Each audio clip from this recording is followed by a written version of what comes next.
Would you take out a loan to buy this week's groceries? Gosh, Americans are increasingly turning to buy now, pay later services for food and other everyday essentials. And there are signs that the practice is putting some in deep debt. So I just want to say, if you don't have emergency food supplies, I think you're probably in a bad spot. And I know not everybody can buy them because, we normally shout at safeandreadymeals.com. And it's like $200 or $300 for a month's supply now. It used to be like 100 and something.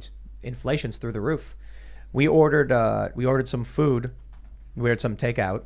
Got delivered, and it was like 3 people eating, and it was like almost $100. And it's like a local diner, and we were just like, "What did we get? Like, how did Biden inflation? People really just are frogs in a pot boiling as all this stuff happens." I just want to stress, when MSNBC says we're in a civil war, the president comes out and says half the country are extreme threats, and people are taking out loans to buy food. Please pay attention to what's going on, because this is extreme. And I'm going to say this too. I've actually been looking at properties in other countries already. No problem saying that. Notably, I will say El Salvador sounds really awesome with the Bitcoin stuff they're doing. So I've been looking at El Salvador for a while, but I want to stay in the United States and make sure we can do what we can to preserve our culture and preserve this country. In the event that, let's just say, a catastrophic defeat to the point of executions or something, then I'm like, okay, I'm going to get away from this place.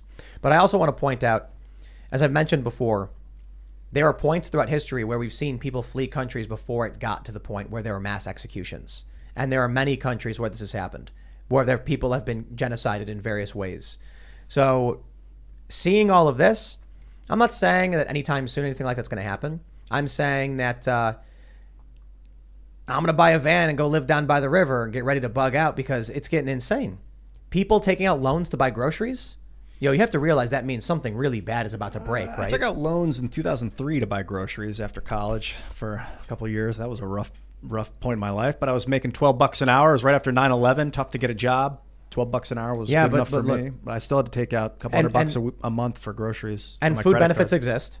But this is Americans are increasingly turning into taking out loans to buy groceries. Did you guys see the Chengdu riots? I don't know if you call them riots, but the lockdown. They're locking down 20 million people in Chengdu, and people China. are just storming in and grabbing whatever they It's can chaos. to eat. There's videos of it. People are like grabbing groceries and pouring giant amounts of rice.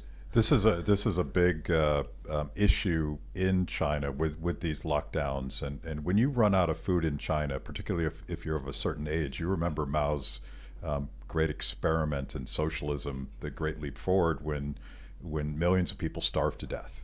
So not having food in China is the ultimate insult, the ultimate moment when you freak out and say, I'm going to do whatever it takes. I might die in the process of disobeying my government, but I have to have food, because they remember what it was like to slowly starve to death.